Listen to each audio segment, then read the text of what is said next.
in Philadelphia takes a lot. It takes strong relationships, unique insight, and inspired leadership. It takes staying in the know and making the most of every opportunity.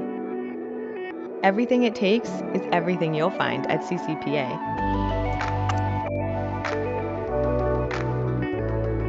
A resource for business support, a chance to hear from experts in their field and get up close and personal with city leaders. An insider's guide to what's happening and what's next in Philadelphia.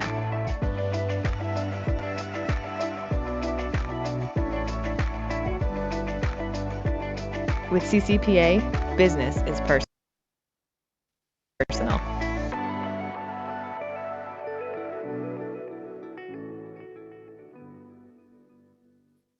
Good morning, everyone. It's great to see everyone here today. Thank you for joining us. I'm Suzette Munley of Munley Associates and the president of CCPA. I hope everyone is doing well and enjoying the arrival of spring. CCPA is an intimate and diverse group of business owners, executives, and managers looking to build relationships and offer each other meaningful resources. We take pride in bringing you unparalleled access to speakers, decision makers, and leaders who are shaping Center City. We keep our members and guests informed about business challenges and opportunities in Philadelphia. So let's take a minute and touch on the benefits of becoming a member, a sponsor, or collaborating with CCPA. We think it's easiest to remember as being Center City smart.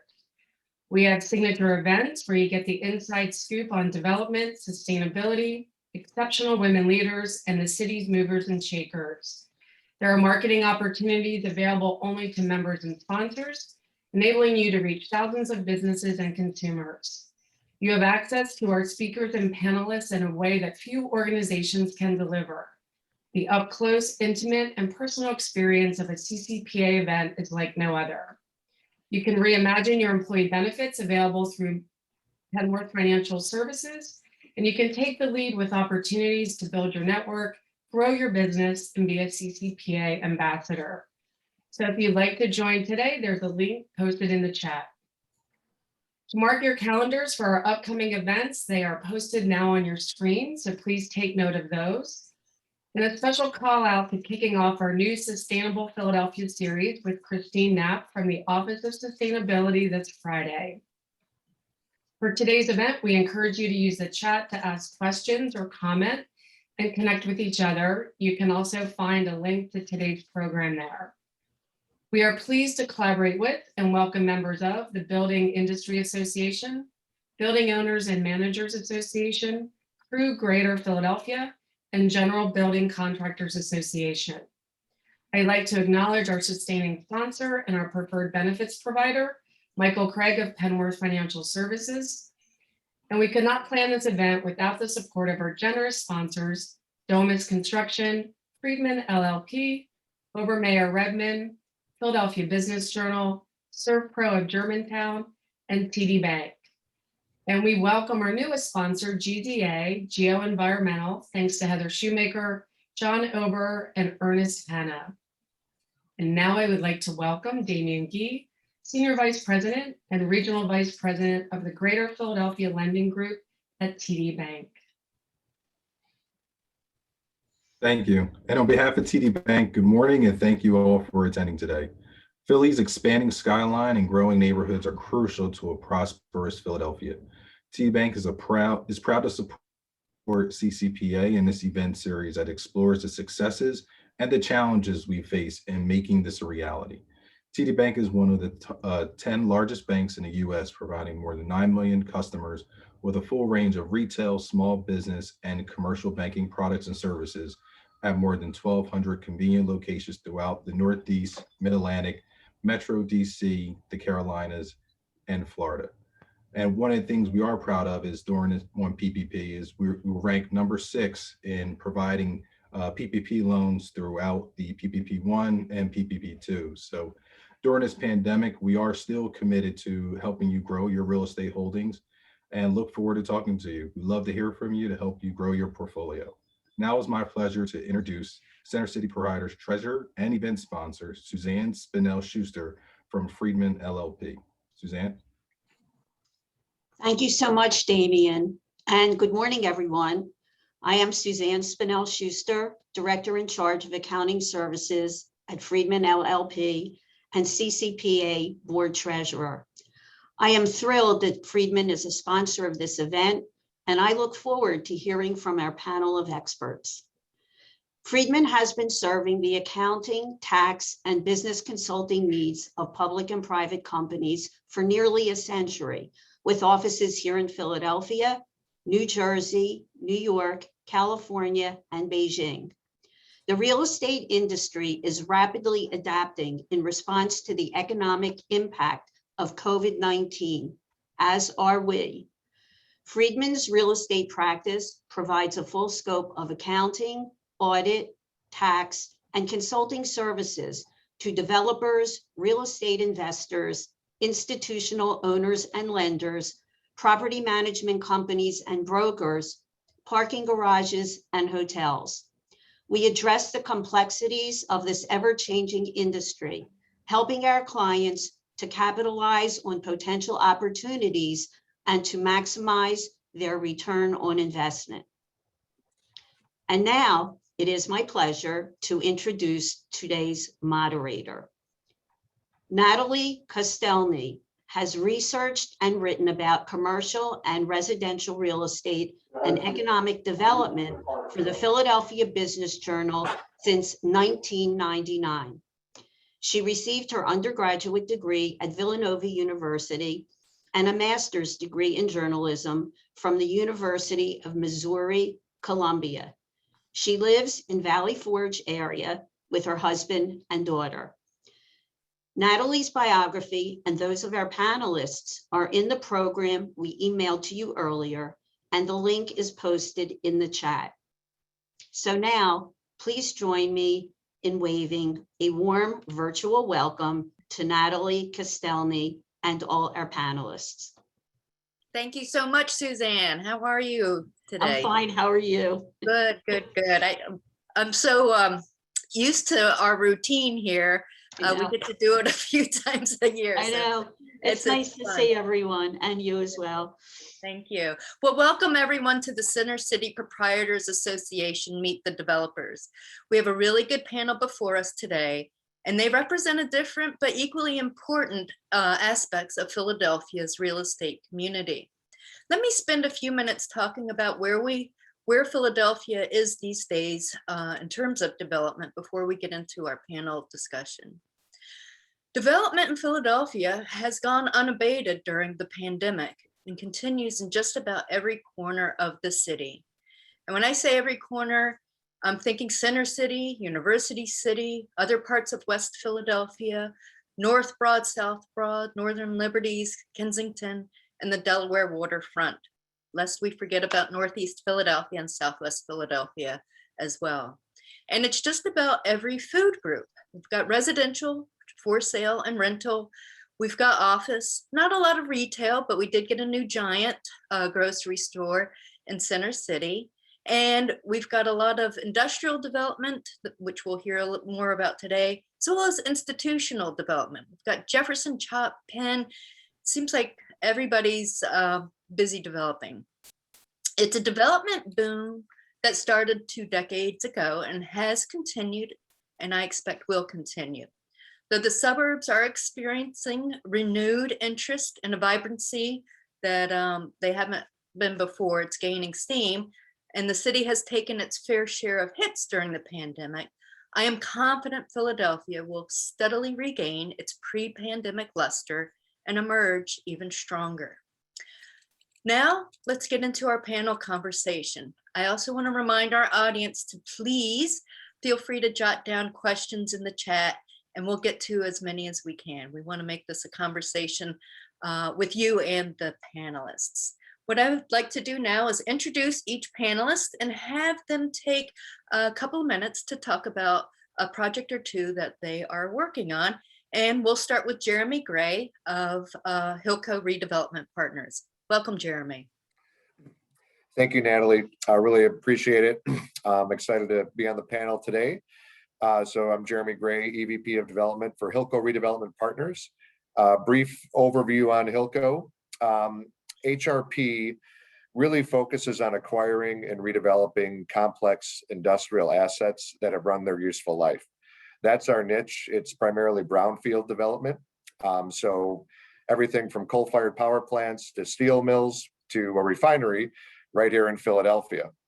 We take a strategic approach with key stakeholders, and we form those partnerships early on in the communities that we do development in. We have thousands of acres in our portfolio, everywhere from Philadelphia to Boston, Chicago, California, Louisiana.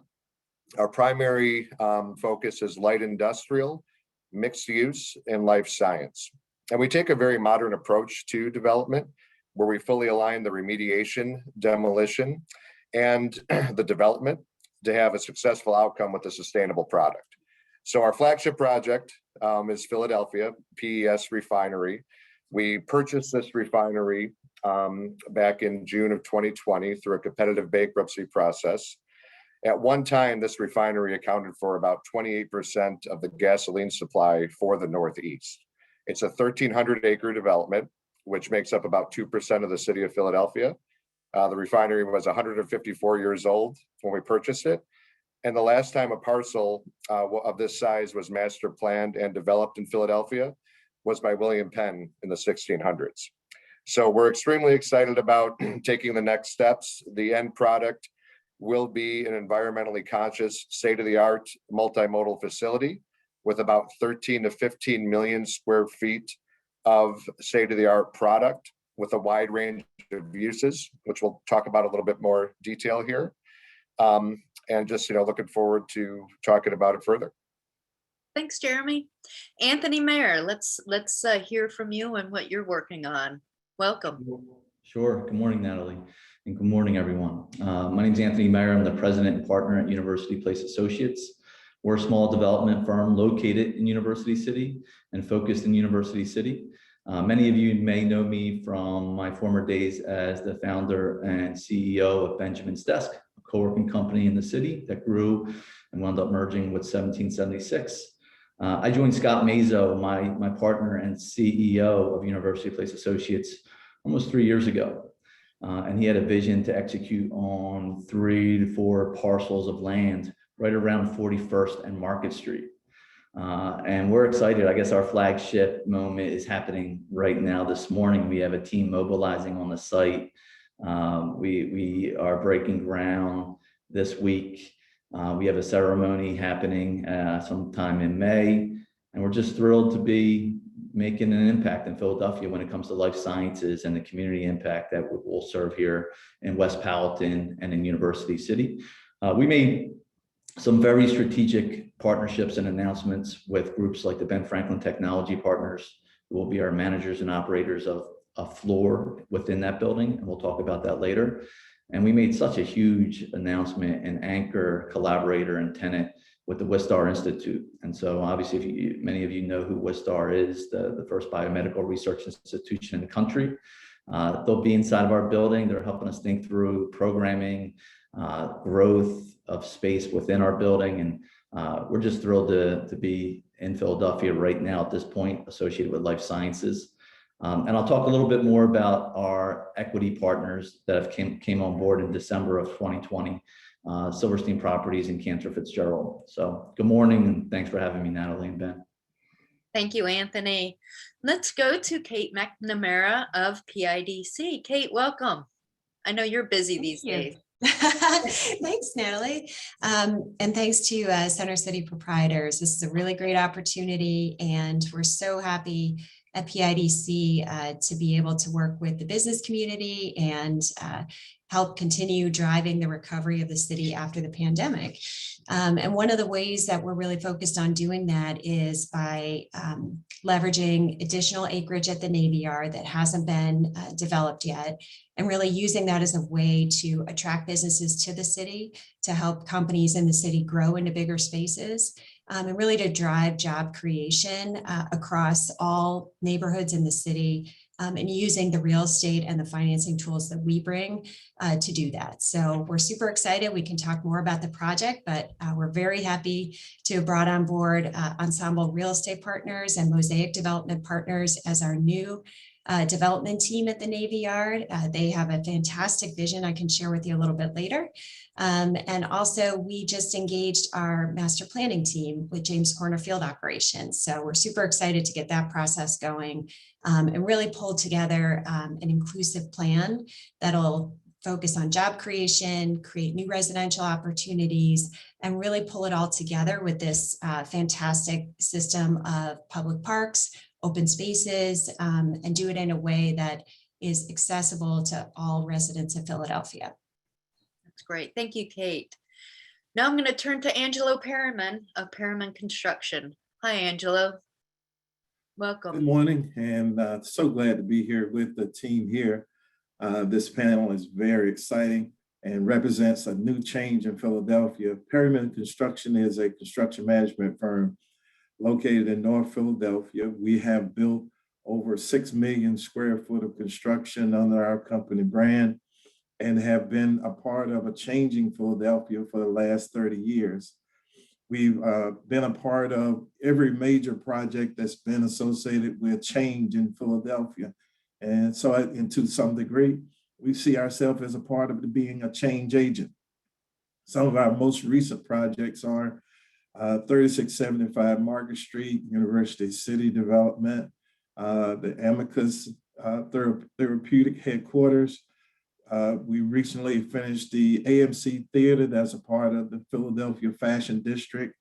And we're currently working on the Drexel Academic Tower in University City presently. Well, you're busy, that's for sure. Those are great projects. And now I'm going to turn to Angel Rodriguez, who wears a lot of hats. Angel is Executive Director of the Philadelphia Land Bank, is involved in the land management at the Philadelphia Housing Corp and with the Redevelopment Authority. Angel, welcome. Morning, thank you for having me. And it's a great opportunity to be here on this panel and engage with your membership. So we don't, how do I explain it? We have multiple projects across the city. Obviously, our role is to provide the vacant land or structures that the city owns and conveying them out to qualified developers.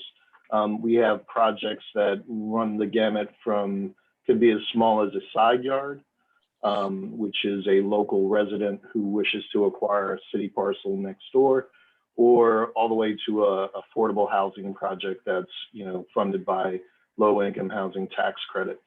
Currently, I think we have about, let's say, somewhere between 40 and 50 developments that we're assisting with that have some form of land or proposed use of vacant land across the city, ranging from varying levels of affordability. We do also do competitive sales, which are market rate dispositions. All of those can be found at our PHDCphila.org website. But we kind of run the gamut. We're, depending on your desire and what you're looking for. And before I forget, we also help to secure community gardens throughout the city. So that's another important factor of what we do in our department. And just to clarify, we do manage surplus city properties, PRA land bank, obviously, and PHDC's assets. All told, it's about 6,500 assets across the city. Wow, you got your hands full, Angel. Great staff too. Good. You should. I hope so. Well, let's start with you. Nobody's been unscathed by the pandemic. So let's talk about how the coronavirus and pandemic has affected what you do, Angel, and what have you had to change because of it, and give us a little peek into how you're managing it. So it was, just to put it in context, back in July of 2019, we in essence merged the three land agencies. So officially, PRA, Land Bank, and PHDC merged. They all have holdings and assets. At that time, we were working towards, having a uniform system of disposition and acquisition of assets. And then March 17th hit, and we were instructed to shut down our offices.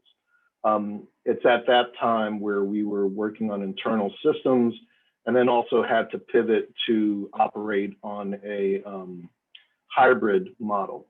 So I would say from March to October, we were in a mad dash to get the staff on a virtual basis. That was no easy feat. Also dealing with, at the time, I don't know if everybody remembers, but there was a case where the courts were suffering from, they were attacked through ransomware. So going to a hybrid model in that environment, where there were a lot of security concerns, my staff is spread out throughout the city. So on an infrastructure basis, that was a heavy lift. And then you had to get people used to operating on different, formats. We hadn't decided on Zoom or Teams or WebEx. We were across the board. So there was a lot of, there required a steep learning curve. Then what you had were the legislative requirements. So 2 boards had to be stood up. The PRA board, which is a public board, which requires public input and notification, and the Land Bank board. The Land Bank board was, people don't know this, it's supposed to be held in person.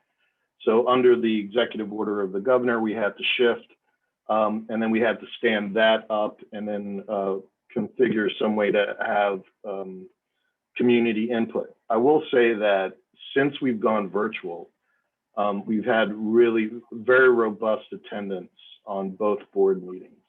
And that, I will say it has raised the bar for developers in terms of getting projects through. There are a lot of people who are very concerned about the communities, and part of the pandemic has allowed people to pay a lot more attention to what's going on in their neighborhood. So that was an issue. I think the other issue is, and there have been several stories written about this, where people have been midstream or they're going to closing. So if you're going to closing, you typically need wet signatures. And obviously during the beginning of the virus, you can't do anything in person. So standing up virtual closing, that was very difficult. And clearing, deed issues and title issues and releases, has also been very challenging. I have to say, and this is where I give all my credit to my staff, they really stood in there, and actually our productivity has surged in this year. So, but all of those infrastructure issues and process issues, a lot of what we do is transactional and very detail oriented and requires a lot of signatures. It's a legal process, obviously. We made it through, and I think through this process, we've actually we're a lot more efficient and effective. Wonderful. Well, that's great. There's silver linings everywhere in this pandemic. You just gotta look for them. Angelo, you had the construction shut down for a couple of months, so that probably affected a couple of your projects. But how has the pandemic not only affected the projects you're working on, but your company? The pandemic was devastating to a lot of businesses, primarily because no one knew what to expect. They didn't know whether the space that originally were designed to be used was going to be functional or not. So for the projects that were core and shell or main structure, those projects continued, which allowed clients to have time to figure out what do they do when time comes to go back to work. Obviously, it's gone longer than anyone expected. But with regard to the construction, it forced folks that have worked in hospital work as we have, or pharmaceutical spaces, or industries that required clean working conditions or standards of that type, they could proceed on and continue with owner expectations.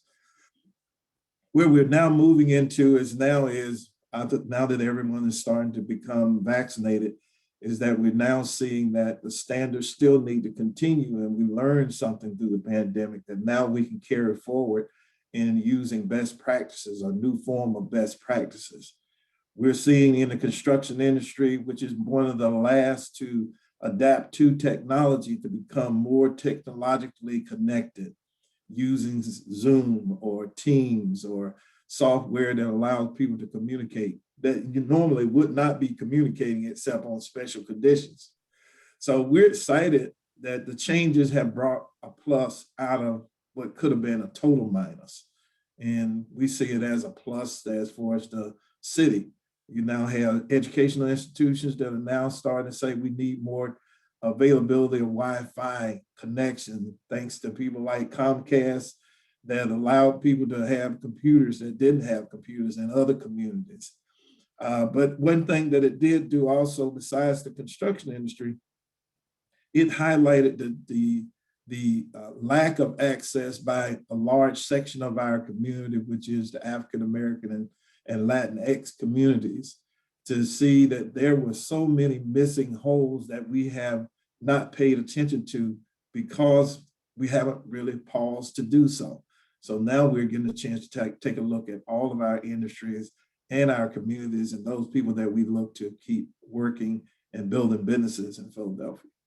Another silver lining, even though it can be painful. Kate, early on in the pandemic, I talked to Ann a lot. We had a panel conversation about a regional approach that economic development folks were taking to the pandemic and the recovery. So tell us PIDC and how you guys have managed through this, because you guys are a very important part of the our recovery, not only in the city, but the region. Sure. Yeah, it was a very scary time because we have a large portfolio of loans of all different types to small businesses, and they were really, really struggling and in a very scary place at the start of the pandemic. And then on the real estate side, we had projects that were in motion with developers whose construction projects were in abeyance temporarily until they could figure out what the rules of engagement were going forward. And we had 2 of those at the Navy Yard. So that was, another thing we needed to work through. But I think you make a good point about the regional approach, because it was really key in order to coordinate a response of that scale and to really intervene with any sense of timeliness in the way that businesses really needed. We had to team up with other economic development groups across the state and really work with the state leadership to get the resources in place quickly and then to get them out the door. And that was literally a 24/7 operation. Our lending team was unbelievable. And it was really interesting for me to see it being on the real estate side, because they have such close personal relationships with these small businesses, because they are with them as they grow and as they bring on new employees and take on new space and challenges. And just seeing the commitment and the emails going out at 2 a.m, and it was really spectacular. And then seeing the regional coordination and everybody kind of pulling together in the same direction, which is something I think we were not great about as a region maybe 10 years ago. But if you look at Amazon and you look at how the response to the pandemic went, like, people are really looking at things differently and just working together side by side to fix these problems in a coordinated way. And I think that's so great for our region. Oh, it is. I think it's just going to make us stronger if we continue down that path. I've always been impressed with the Washington Partnership. They look at their region from Baltimore down to Richmond. Yeah. Structure, everything that you need in that region, they tackle it. So, yeah. Well, thank you, Kay. Anthony, you had a front line to the pandemic and its effect on the work you're doing. Tell us a little bit about that. Sure. So, I'll piggyback off Kate a bit. If you look at 2019, the end of 2019, PIDC and the Commerce Department released an amazing life science study around Philadelphia. And it really was like an inflection point year for life sciences and specifically cell and gene therapy. So we had so much momentum going in 2020. And even into that first quarter, you felt like something was different. that report that PIDC and Commerce Department did, it felt very Boston-like as far as drawing companies here nationally and internationally. So we were excited that we were building a life science building, and we had amazing momentum behind us. And then Q2, I think it was challenging for everybody. And so we had to stop several conversations in Q2 of 2020, but then 3 months later, we wind up signing a term sheet for our equity partner north of $55 million with Silverstein Properties and Cantor Fitzgerald's Opportunity Zone business. And it just started to show the dry powder that was on the sideline associated with life sciences. So a little luck on our end, but more than anything else, maybe I'll underline some of the things that Angelo talked about. As you know, we're building a 250,000 square foot life science LEED and WELL Platinum building. So that narrative, those specs, our drawings were all done way before COVID in regards to how a healthy building could thrive and how it should thrive, especially associated with life sciences. When COVID hit, we had a pause moment and we got to go a little bit deeper. You know, we doubled down with groups like eConsult to do economic impact reports and saying, well, what type of impact can we actually make if we do execute on our vision? We went deeper with the high school across the street, believe it or not, Principal Richard Gordon. And if you don't know him, please Google him. He's literally the National Principal of the Year right here in Philadelphia, a leader of all leaders. And we got to know him even deeper. We built that friendship and said, well, we got this amazing $100 million project across the street. How can we be more helpful? And then the one thing that I get really excited about, and Angelo kind of touched on it, go down any of these streets and corridors in West Philadelphia, those businesses are struggling. If you launched a business before, and I've launched plenty, it's hard. The ebbs and flows of business is hard just in a normal climate. You add COVID to it, my heart breaks for some of those business owners. And so when you look at our building stack, there's one floor that I touched on earlier in my intro. It's an innovation floor. It has think co-working, think lab co-working, but it's an event area that has workforce development. So, you know, as anybody's putting their development hat on, you never know how your equity partner is going to respond to a very non-traditional floor that has to bring in revenue, but has to be very economical for the area, that has to have time-intensive programming. That's not just a box checking. It's hiring people to get their hands dirty to really help companies grow and succeed. And so I'm excited. You know, I don't know if I would have had the buy-in as the DNA of Silverstein and Cantor is phenomenal, but I think this time of caring for the person down the street allowed us to have this platform of a floor, 30,000 square feet, that will be managed and operated by an amazing city stakeholder in Ben Franklin Technology Partners, who has a heart for early stage companies. And they also have a heart for Philadelphia. So I'm excited that, you know, I'm a positive person. Many of you that know me, I always look on the positive side of things, but I feel really blessed to be coming out of COVID with a team and with the impact that we can make in West Philadelphia. So can't wait to share more about what that floor can do for small businesses in the area. And of course, the life science area as well, right? We're just fortunate enough to have those type of tailwinds behind us to succeed and thrive. Well, good luck with all that. Jeremy, tell us a little bit about how the pandemic has affected you. And then also, if you can, as part of your answer, get into a little bit about being an outsider coming into Philadelphia and what that experience has been like. Absolutely. And my fellow panelists have covered a lot of, you know, the challenges that Hilco Redevelopment Partners faced during the pandemic, and definitely some pretty scary times. As it relates to our acquisition of the refinery, going through the bankruptcy process during the pandemic was extremely challenging. Doing our due diligence during, you know, the start of the pandemic and then into the heart, if you will, of the pandemic was also very challenging in terms of traveling, you know, coordinating, you know, different teams to be on site, making sure everybody was safe, and then just, you know, working through a massive acquisition last summer. So that, you know, was something, fortunately, you know, we were able to work through. I think there, you know, are some bright spots in the real estate sector as a result of the pandemic.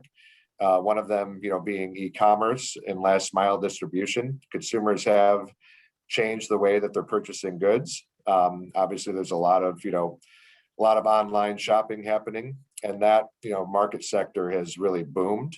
So at our location, within a 6-hour drive right here in Philadelphia, you have access to 1/3 of the nation's population.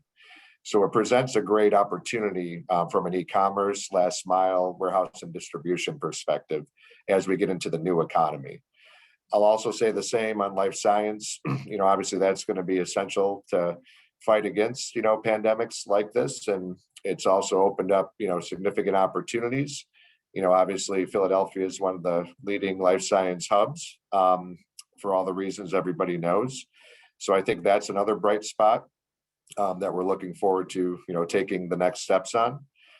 So in terms of, being new to Philadelphia, to answer that question, we were very fortunate to have started an extensive due diligence and engagement process far before we closed on the property out here at the refinery, and did a lot of engagement with the city of Philadelphia, the regulators, different key stakeholders for a year plus before even closing on the property.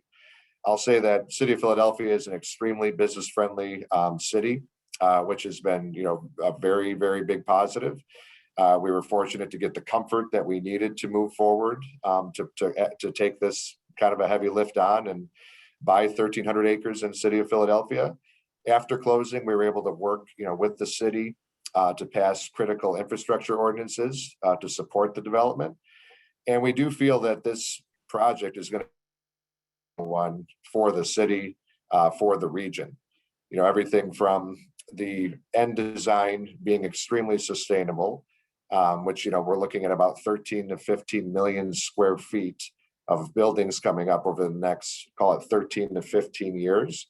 And we'll be implementing solar panels on the roofs, infrastructure for electric vehicles, an extensive landscape plan. Working very closely with the city on all those initiatives has been a huge advantage. We're also, before we get to that point, we have a major demolition and remediation project ahead of us, which is currently underway. So that, has been something that we're very focused on. And then also just the job creation, also partnering with consultants on our economic impact study. It's just a great opportunity to bring, jobs to this area.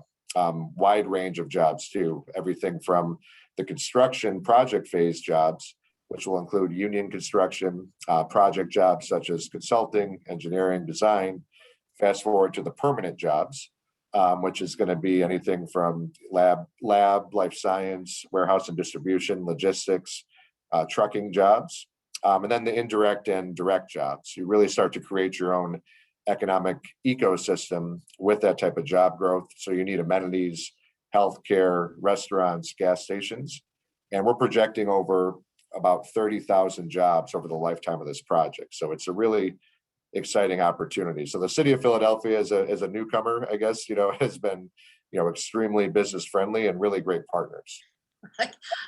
I'm happy to hear you say it's been extremely business friendly. For a lot of my years writing, I keep hearing the opposite. So I'm so happy, and I'm sure every economic development and city affiliated person who's watching this is going to take your soundbite and play it over and over and over. So that's wonderful. That's good. Kate, tell us what's going on at the Navy Yard. You have a new team down there. They've got 109 acres that they're going to be working on, and they've also have they've got a great partner with Mosaic. It's an exciting milestone for the Navy Yard. Yeah, it's been a really exciting year. So we had a couple of issues in 2019. Liberty had exited the commercial sector. They were a longtime partner along with Centera Development, and they had really made the Navy Yard into what it is today. So that was a big change for us. And then the Navy also agreed after, I think, 120 million years of negotiation that we could have residential at the Navy Yard on select parcels. So that was a big breakthrough. And we knew we had to do two things. We had to bring some new inventory online because, as Anthony probably has experienced, the life sciences sector is just exploding. Like you cannot deliver the inventory fast enough. And the biggest challenge, I think, for us as a city has been not having products that can deliver quickly enough to meet the company timelines. And so we've lost some opportunities there, and we were really focused on not having that continue. We wanted to bring inventory online, have it ready, and have it work for these companies. And then secondarily, we wanted to really build out the amenity package at the Navy Yard because that was, what employers were looking for, especially with life sciences and any kind of headquarters operation. They want their employees to be able to stay on site. And so having things like food and beverage and exercise options and dry cleaners and drugstores, like those are really important to them. So we wanted to use the residential as a way to not only build out the community, so it's 24/7 and there's always activity, but also to build in the amenity package by increasing the density. So we went on a 12-month search for a new development partner, and Ensemble, we knew well. They had taken a risk on us with the first hotel at the Navy Yard back when it was it was a pretty desolate corner of the Navy Yard. And they are now the largest private landowner. So they had a great vision. Mosaic, we've worked with on multiple projects around the city. We knew they were capable and could deliver in a really high quality way. And so they really brought that life science and residential expertise, and also just came with a really compelling plan to kind of put those things together in a way that made sense. We had a lot of plans that came to us that really focused on the waterfront or, really had a hard time getting away from the residential component. But these guys really saw it for what it is, which is it's an economic development opportunity and a way to help the life sciences sector grow in Philadelphia. So we're really excited. They've kicked off. They're already hard at work on phase 1, which is going to bring 3 life sciences buildings, a spec lab building, a spec production facility, and then we have a built to suit site as well. So 3 inventory options in the next couple of years. 2 of them moving quickly. The spec sites will move very quickly. And then 3 residential buildings that are also in that first phase. So about 600 units of residential coming online in the next 5 years. And an affordable housing component within that overall 3-building project. And then also redeveloping our former Marine Barracks building, which is it's a really gorgeous old historic building, turning that into a 400 key hotel, full service, really with great amenities, spa package, food and beverage, and really focused on providing an option that isn't there now. So we have some Fortune 500 companies that need a place for their board members to stay when they come. We have, proximity to the sports stadiums and those teams coming in and out. As well as, the Navy has tons of folks flying in from all over the country. So just expanding that capacity is really going to help us at the Navy Yard. So it's a really exciting first phase. And then having James Corner Field Operations and their team kicking off just in the next couple of weeks and getting this master plan update together and really looking at some things that we just haven't had time to focus on yet at the Navy Yard, like the main gate. Really focusing on transit and how we can better connect the Navy Yard to communities all across Philadelphia by somehow connecting that last mile to the Broad Street subway.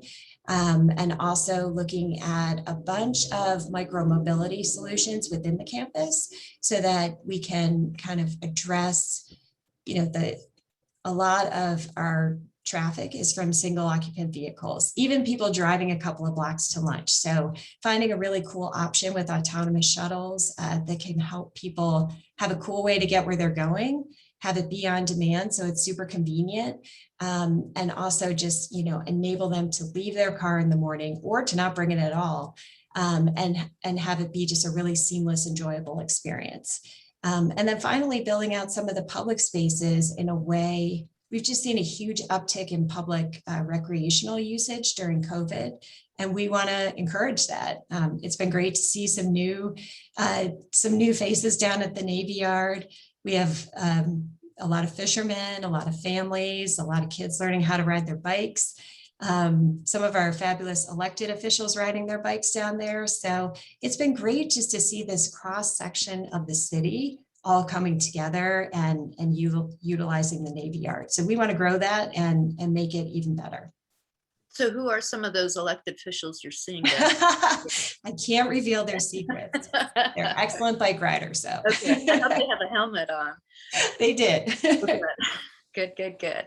Angela, you alluded to this, and let's get into a little bit, even though we're actually running out of time. So let's keep it as concise as we can. But concerning long-term social and economic justice, equity, and inclusion, what are some of the conversations are underway in the real estate and construction community on those topics? Well, I think one may. Oh, was it sorry? Angelo Perryman, and then we can go to. Sorry. Sorry about that. He can take it. But Natalie, one of the things that as I hear, we just have to get better at creating more win-win-wins economically within the city.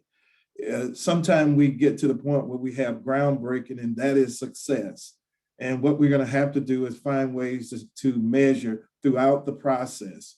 We spent almost 30 years getting to this point of saying that we were going to do a development at the Fashion District. We were going to redevelop University City and now the Navy Yard. And now we have to find where did we miss, because we have limited resources and we have to make this happen quickly.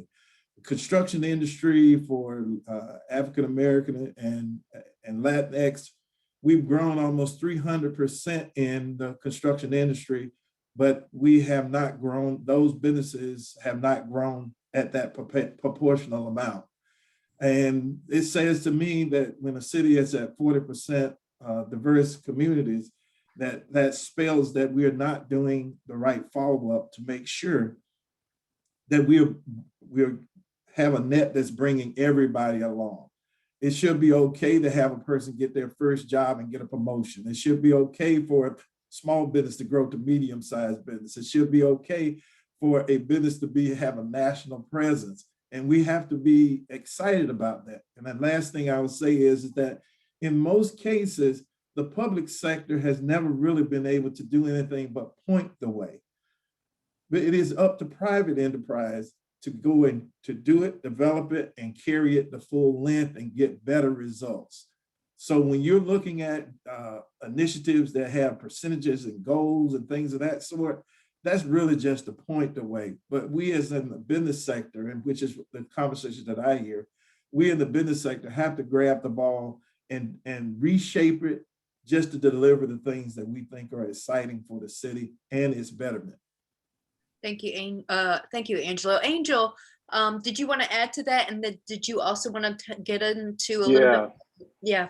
I think it's, to build off of what Angelo is saying, for the public sector, I mean, there is the follow-up. We do point the way, but there is a level of compliance, which there has been a shift in how we view, if you get a parcel of land from the city, or if you get subsidy from the city, there's going to be some economic opportunity goals.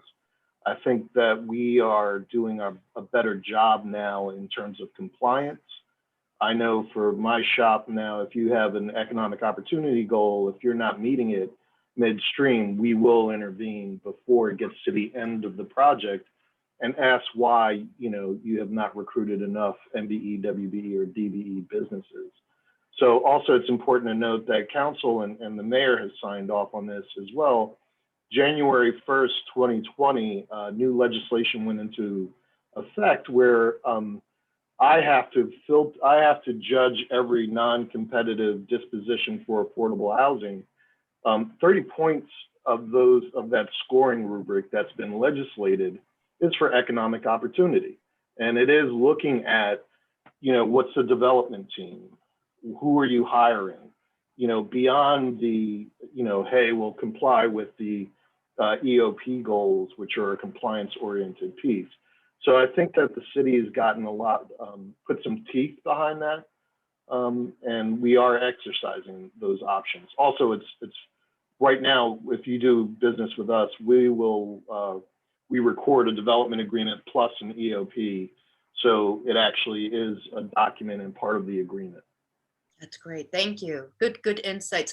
Quick question for Kate from the audience. The residential at the Navy Yard, is that going to be market rate, affordable, or a mix? It's going to be a mix. So we are working with Ensemble and Mosaic on the final numbers of the mix, and which pieces will go where. But yes, it will be a mix of market rate and affordable, and we'll hopefully have more details to share on that in the coming months. Great, thank you. This can go to Jeremy and Anthony. We'll start with Anthony. This is from the audience, and it's a question I had as well about construction materials and pricing. Have things calmed down? Have they not? And how are you managing those rising costs? Sure. So our RCM is McDonald Builders and Dale Corp. They joined the strategic alliance called MDSA, and they've been navigating this hands-on. Obviously, I mentioned earlier that we're starting construction literally this week. And they've navigated pretty well. We saw upticks in specifics like steel, materials.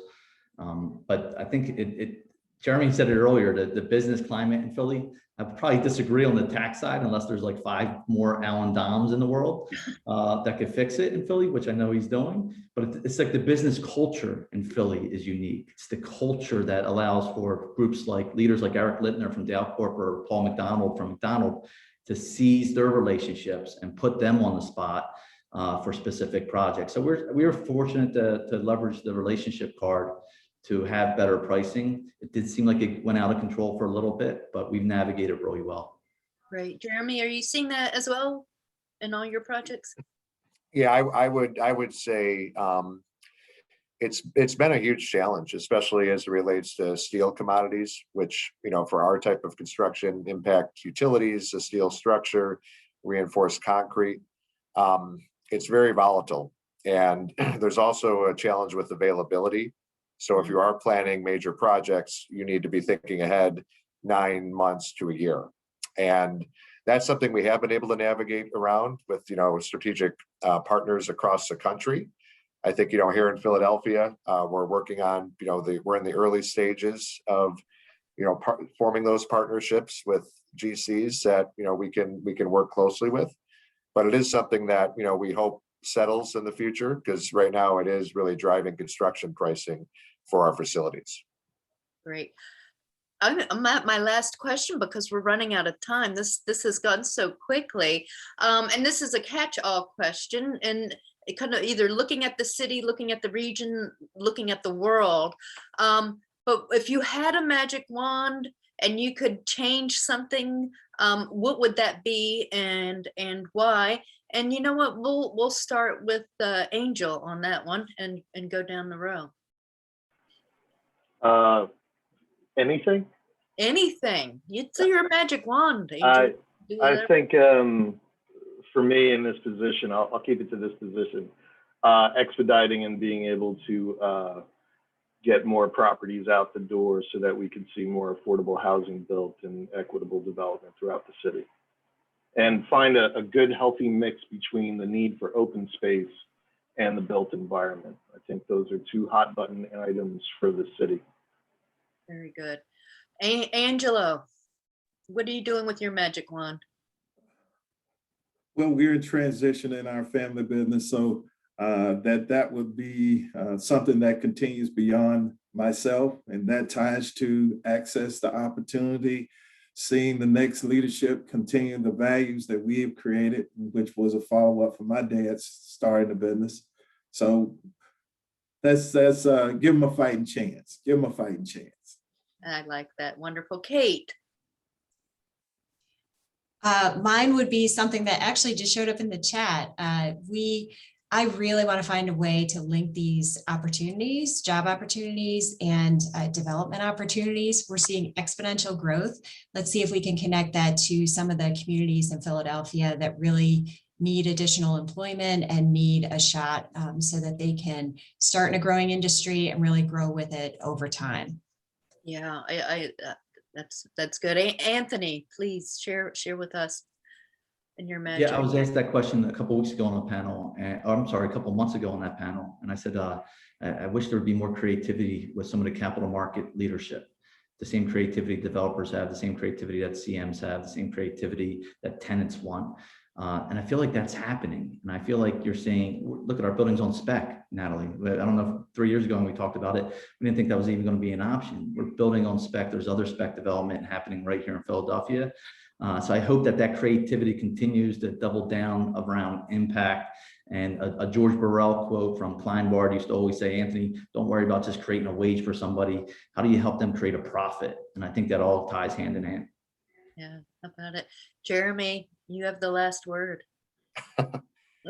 Magic wand. Nobody's ever given me one of those before. I hate to go back to what I was saying about just more certainty in commodity pricing and materials and, availability. I think for, labor, I think that's kind of where, I would wave my magic wand. It would be nice to have just more certainty in terms of, our construction pricing as we move forward. And hopefully we see that settle as time goes on. So. Wonderful. Well, I can't thank the panelists enough for your time this morning. I can't thank the audience enough for your time as well. At this moment, I'm going to hand it back to our friend Ben at CCPA. So thank you all very much. Thank you. Thank you. Thank you, Natalie. Can somebody nod if you can hear me? Okay, great.